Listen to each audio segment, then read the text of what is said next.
গতকালকে নাকি টাকা দেওয়ার ডেট ছিল, গতকাল যায় নাই, আজকে ওর বাড়িতে টাকার জন্য গেছে।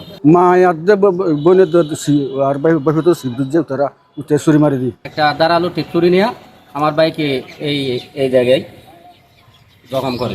সে পাওনা টাকা 800 টাকার জন্য তার বাড়িতেই যায়। শামীমের বাড়িতে যায়, বাড়িতে যাওয়ার পরে তো দুজনের মধ্যে একটু দ্বন্দ্বাদ্বন্দ্ব হয়। এর পরবর্তীতে শামীমের মা আর বোন, ওরা 4 জন মিলে ওকে মা বোন ধরে রাখছে নাকি, যতটুকু আমি প্রতিবেশীতে জানতে পারছি।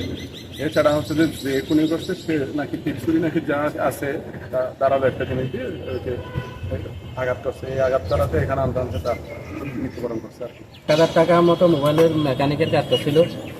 উনি আমার ছোট ভাই, আমার চাচাতো ভাই। এই মেকানিকের কাজ করতে গিয়ে উনি যখন পার্শ্ববর্তী লোক, বন্ধুর মতো, উনি হাতে টাকা ছিল না।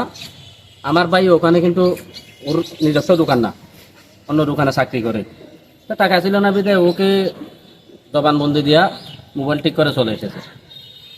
তাই 2-3 মাস মতো হয়েছে। একটা মোবাইল ঠিক করছে বন্ধুর মতো, এলাকাবাসী, প্রতিবেশী। উনি বলছে আজকে দেবে, কালকে দেবে, এরকম করতে করতে গতকালকে নাকি টাকা দেওয়ার ডেট ছিল, গতকাল যায় নাই, আজকে ওর বাড়িতে টাকার জন্য গেছে। তো টাকার জন্য গেছে, টাকা খুঁজতে গেছে। ওর বোন বাইরে আগে আমার বাইক একটা সজোরে থাপ্পড় দেয়। থাপ্পড় দেওয়ার সাথে সাথে ওই ওই মহিলার ভাইটা যে খুন করছে আমার বাইক, ওই খুনি শামীম একটা দাঁড়ালো ঠিক চুরি নিয়ে আমার বাইকে এই এই জায়গায় জখম করে। গুরুতর আহত অবস্থায় আমার একটা প্রতিবেশী শাশু দেলোয়ার হোসেন। তৎক্ষণিক উনি যখন রক্তাক্ত অবস্থায় পড়ে থাকতে উনি একটা গামছা দিয়ে হেঁচড়াইয়া কক্সবাজার সদর হাসপাতালে আনার সময় এখানে আনছে। এখানে আসার পরে ডাক্তার ওরে মৃত ঘোষণা করছে। বোন আর মায়ের সহযোগিতায় আমার ভাই এটা মৃত্যু হয়েছে। আমি তো আর টাকার আশা করি না, আমার ভাইও চলে গেছে। আমি কিন্তু আমার এলাকায় ভবিষ্যতে যাতে এরকম কোনো ঘটনা না ঘটে এর একটা সুস্থ বিচার চাই। আর ভাই ফোর মোবাইল টিকিট তো